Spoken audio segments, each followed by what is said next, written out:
naniniwala tayo doon sa kasabihan na habang may buhay, may Pag-asa. habang may buhay, may Pag-asa. habang may buhay, may Pag-asa.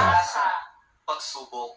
Dahil tayo katiwala ng Diyos, binibigyan din niya tayo ng iba't ibang klase ng pagsubok.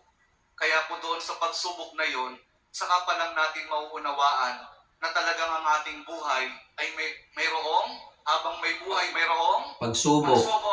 habang may buhay may Pagsubok. pagbangon.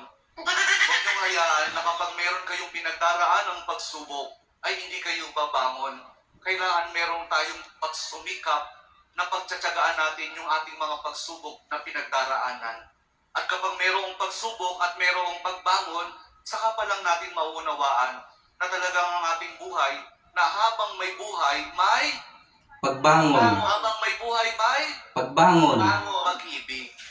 Ang pag-ibig na nagmumula kay Jesus lamang sa ating mahal po Jesus Nazareno.